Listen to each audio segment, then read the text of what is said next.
Oh, hey, what's up, Inspirators? Hope you guys are having a great day. Appreciate you joining in with me here today. Today be a little bit different. I thought I would share some insight from one of my biggest mentors, and definitely the person I would say most responsible for my spiritual shift. A lot of you guys who follow me know that I'm a student of Dr. Wayne Dyer, and he was really my first spiritual mentor as the shift began. He was 6-7 years ago.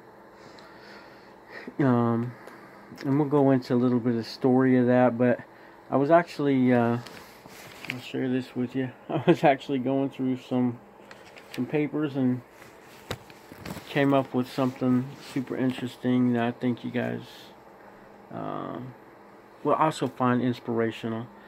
These are 10 things that Dr. Dyer outlines to me as principles of success, manifestation. These are not all original quotes of his. These are things he's picked up throughout the years. So I thought we would go through that today. I would talk a little bit about my personal relationship with Dr. Dyer and those types of things. So if that's interesting to you, please stick around. We're going to get right into it.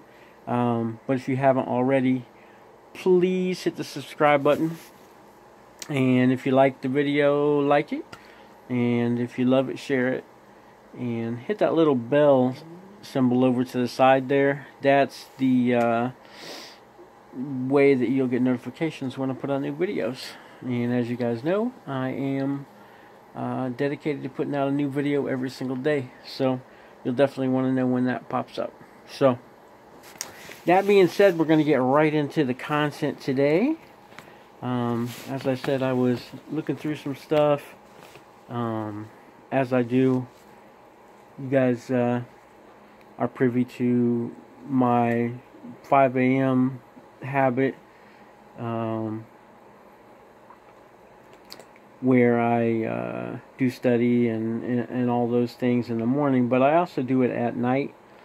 So when I come home, I crash out in the little man cave here in our apartment, and everybody else goes off to bed, and I do some study. Could be some Abraham Hicks videos, could be some reading, different things. So today I was going through some old notes as we're getting ready for another Hay House Live in Houston coming up. So I was just preparing some stuff, and I was going through some different Hay House things, and stumbled across these 10 success principles that Dr. Dyer had given me almost 7 years ago now. So super interesting. So I think it might be cool for you guys too. Like I was alluding to earlier, these are not all original quotes of his. It's stuff he's picked up. If you guys know about Dr. Dyer, first of all, if you don't know about Dr. Dyer, he is one of the top 10 people you definitely need to study if you're interested in law of attraction, manifestation, really just living a spiritual life in a physical world. Like, he was excellent at teaching that type of stuff and tying it back in. He studied the world's religions, not any one specific religion. Kind of like myself, and I think that's why we click so well. He really was a seeker, and he had just such a great gift to kind of repackage those things. So if you read any of his books, or even if you've seen any like his PBS specials, any of his videos, his movie The Shift, those types of things, like he was able to take teachings of all the masters throughout time, repackage those, put them together, show you where everyone was saying the same thing throughout the ages, and really make it, put it together in a clear way that the rest of us could understand, you know. So, I mean, he was very educated. Dr. Dyer was very educated. He had, you know, I mean, obviously he has a PhD. He had his own counseling practice for years and years and years. But he had such a good way of sharing things and bringing it down to earth for all of us. And I think that was his real gift, was his ability to take all those teachings and really make it accessible to the masses. So he certainly did so for me. And like I said, if you have not studied some Dr. Dyer, I would definitely invite you to do so. Definitely check out his style. He's got a style all of his own. And like I said, in my opinion, he was definitely responsible for when I shifted more over into spirituality. So I've told the story before, but I'll just give you a little bit of the background before I go into this. So I really want to share these 10 thoughts with you and kind of discuss those just a little bit.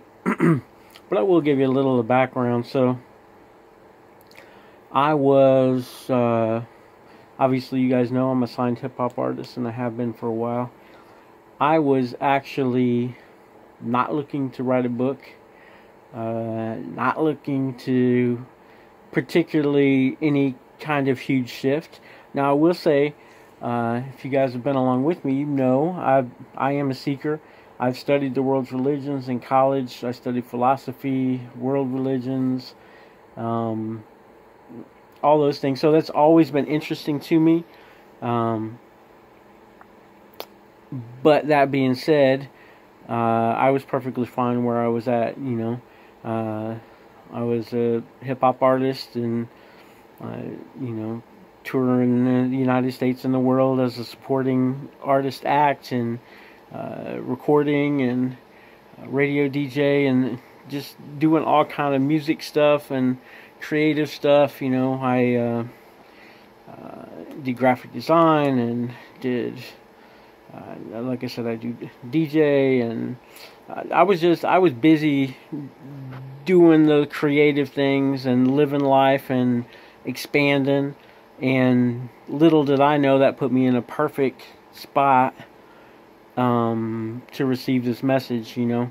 And like I said, I had been building already interested in religions of the world, and was super open to that. In college, I actually had, you know, embraced more of a militant type of side, as a lot of college kids do, you know, when they start discovering what's going on in the world and they want to fight back against it.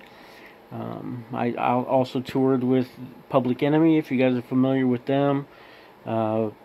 Pro-black nationalist hip-hop artists. So that's kind of where I was at, you know, at that point. I come off tour. We had opened a recording facility. I was engaged, looking to get married, those type of things. Ended up getting married, had our son, all of that. The funny thing is, like, as I let go of, I don't know, I don't think I've ever shared this part, but YouTube, you're gonna get it. So as I let go of all those passionate things that I had been doing, because I got off tour. Like I said, we opened a recording studio, which was cool. Not quite the same thing, you know. Still fun, still good. So I was doing some of what I liked. I was also doing a lot of restaurant management and those type of things. So I got out of my biggest piece of my passion. I was spending hours and hours and hours, you know, working and doing things. And long story short, it is not conducive to a great relationship, and we ended up, my wife and I ended up getting a divorce. And when she moved back to Indiana, because at that present time we were living in Milwaukee, I was DJing at a club up there and doing restaurant management, and like I said, I was gone all the time, so I certainly was not the best husband, at that point, even though I was doing it with good intentions. Looking back, obviously, I see where I could have done more things there. Anyway, that being said, is what it is, and it all turned out to the good. So anyway, so she moved back to Indiana with our son. So I was traveling every single week from Milwaukee, Wisconsin to Indianapolis, Indiana to see him every single weekend. And that was well and good for a while. So after about 9 months of that, I decided I was going to go ahead and come home. So I did come back to Indiana at that point, and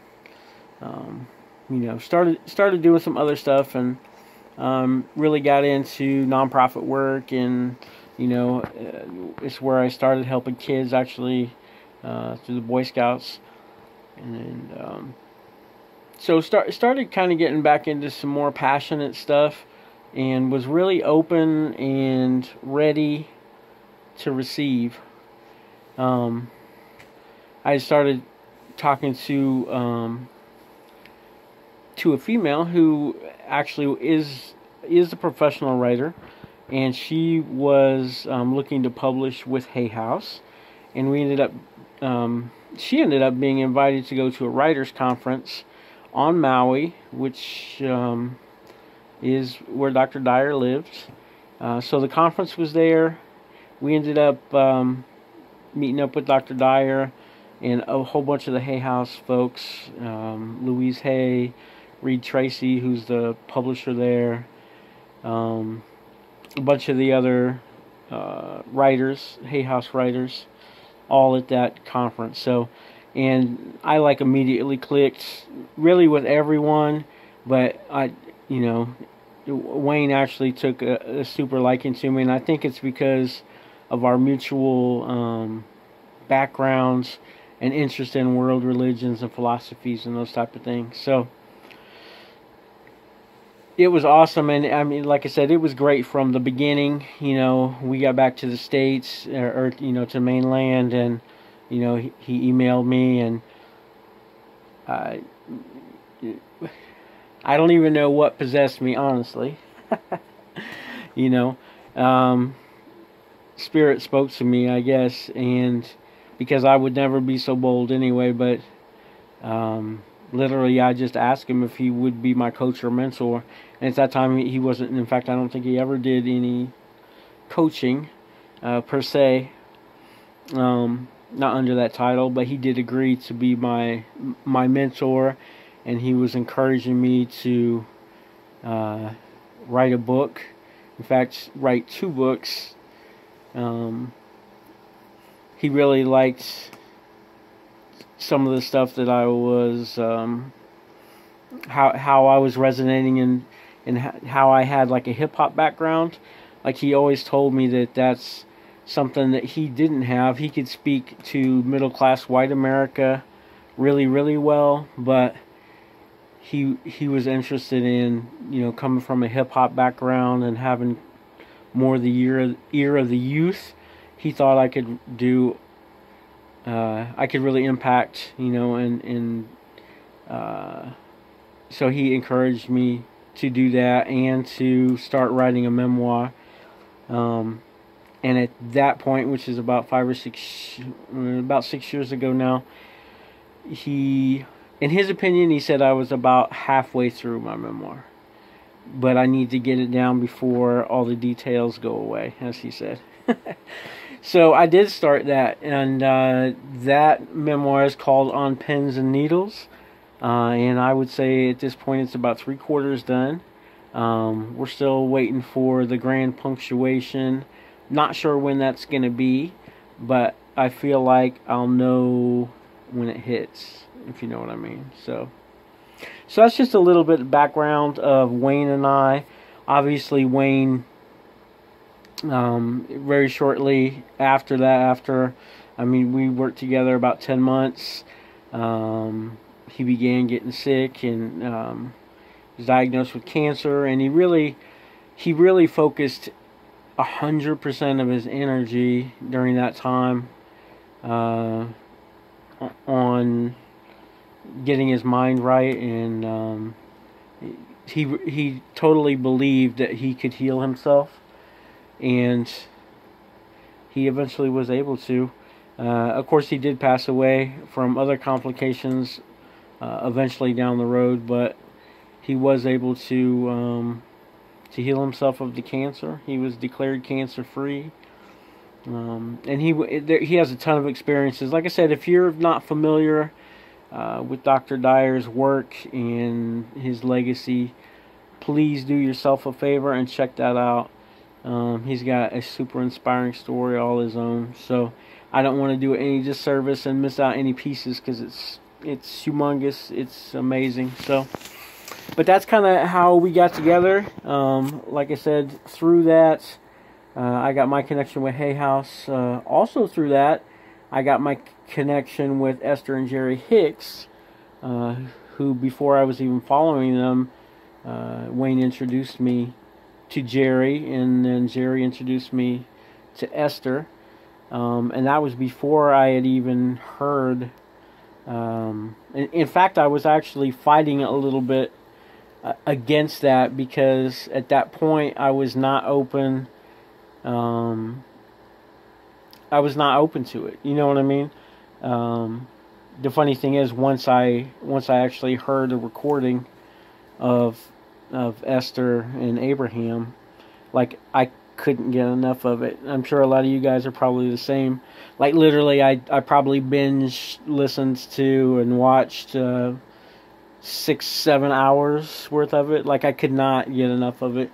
And then, of course, first chance I could get to go see Esther and Abraham live, I did so, and have done so since that point. I try to make a practice to get there live at least 2 times a year, and I still have it in my intention to join them on at least some sort of cruise or retreat. More of an intimate setting. I really want to do that. I actually have a Caribbean cruise on my vision board from last year, so I'm still intending that as well. So anyway, kind of off the subject just a little bit, but yeah. So that's what I mean by Dr. Dyer really affected my shift, because he believed in me. I believe he still guides me, and like I said, he and Grandma Lulu, as we call her, Hay House, Louise Hay, like, and Reed Tracy, who is the publisher still there, they've really been with me all the steps of the way now, about 4 years from the time that I turned in a first draft of a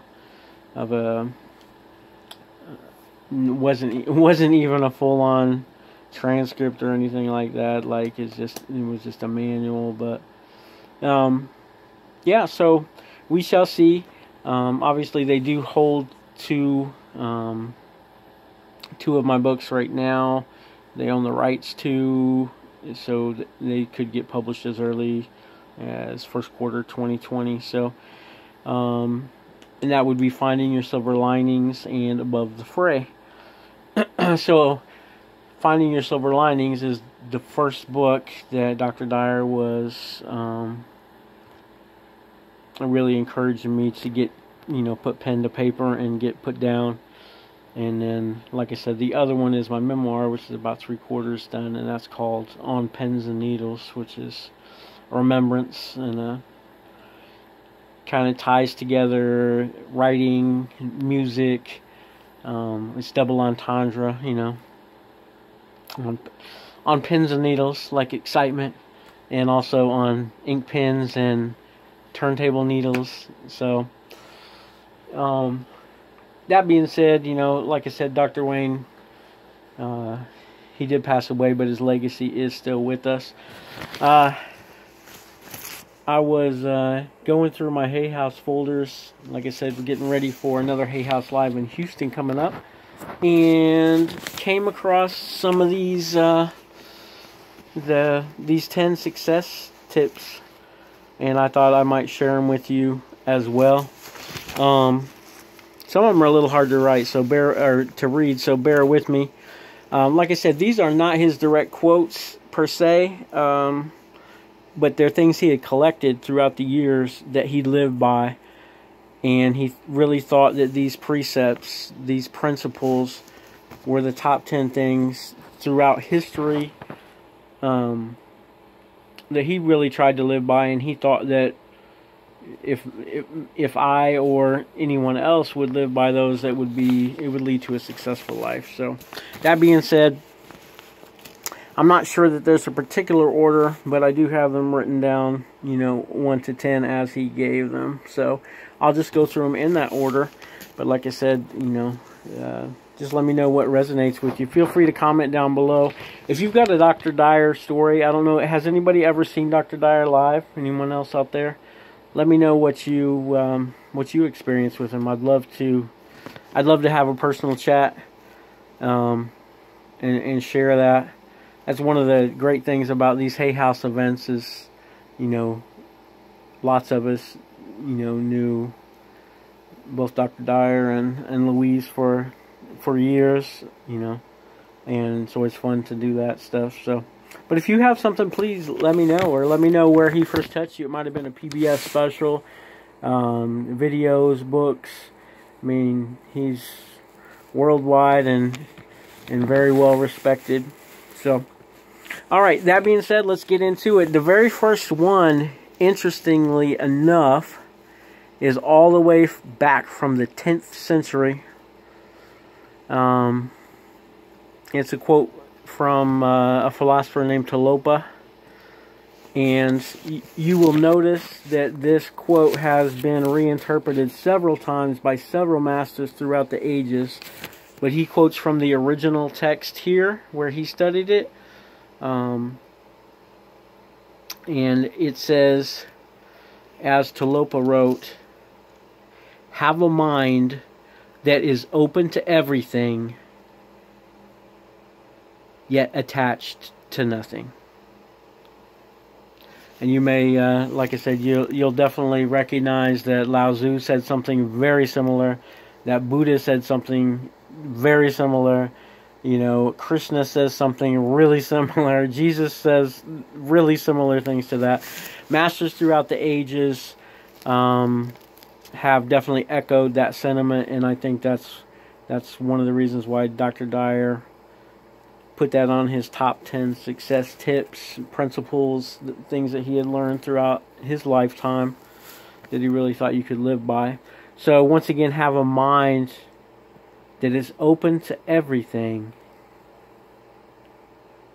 and attached to nothing. So I'm sure you guys get the connotation there. So it's and I agree, like this could very well be the top tip you know, of all time, because it really is about being open to all the possibilities and attached to no outcomes.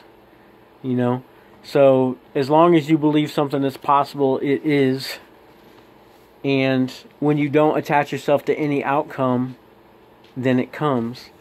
When you are attached to the outcome, that's how you slow down any manifestation, you know. Because what you're doing is introducing the lack of it. So that's why attachment is that's why attachment is not productive, honestly. You know, in this human 3D form, we go through lots of, excuse me, my phone's I'm falling over there, but we go through lots of different things, and all, whether it's a relationship with human beings, just ideas and principles. We want to be right. We're attached to our own ideas. We're attached to people. We feel it. It's like a security blanket for us lots of times. That attachment. But in reality, if you let go of that attachment and you're open to all possibilities, the universe will bring you incredible abundance all over. So what happens is you're attached to a certain thing, and the universe is not able to bring you the abundance that would normally flow to you. So that's his first success principle, and I think it is definitely worthy and valid. All right, so the second one I have written down here for it is you can't, what is it? Oh, you can't give away that which you don't have. You can't give away that which you don't have. He doesn't list the original source there on that one, but it's been said obviously a lot of different ways, and when he was explaining it, obviously, he's a big proponent of. It's funny. Here's a funny thing, because I don't know if you guys are familiar, how familiar, how deep you're into like consciousness. There's a big contingent for law of attraction, right? And you guys may be into law of attraction. There's a big contingent for spiritual, different spiritual practices and all kind of different ones, throughout the world. Which kind of conflict with law of attraction in a lot of ways. There's also a big contingent for some other practices like that aren't necessarily law of attraction, such as what Neville Goddard taught. If you guys are not familiar with Neville, please look up Neville. Dr. Dyer is a big proponent of Neville Goddard. He did at least 2 books I know of that's based on Neville's work. But that being said, he also tried to marry in all these other principles and philosophies and teachings of other masters. So it's really interesting, because there's really a lot of schools of thought that says law of attraction teachings and Neville Goddard's teachings are not synonymous. So you can either act as if, or you can attract into your life 2 separate things, So a lot, if you watch gurus, they'll give tips from both, and really that all spawned from Dr. Dyer, because before that you had a camp. You know what I mean? Like, you were either a law of attraction, universal laws kind of person, or you were a transurfing, parallel realities type of person, which is like the Neville Goddard. Or you were like a devout Christian or Muslim or Hindu, whatever religion you might be, and those didn't really mix. Dr. Dyer did a really good job of mixing those things, and I bring that up on this point especially because when he says you can't give away that which you don't have, when he would explain it, he would tie in all of those things and show how there's a very similar principle, in all the different religions and philosophies that he had studied. So a big thing is, this is where self-love comes in. Okay? So if that's too abstract for you, literally, you can't give away love if you're not love yourself. Okay? But obviously that applies to every principle, and that's why he left it open like that. So whatever resonated with you, whatever resonates with you currently, right now, this teaching is is amazing right now. You can't give away that which you don't have. So if you don't have knowledge, you can't give away knowledge, right? You can't give away wisdom if you only have knowledge. So if you don't have any personal life experience living it, you don't have wisdom.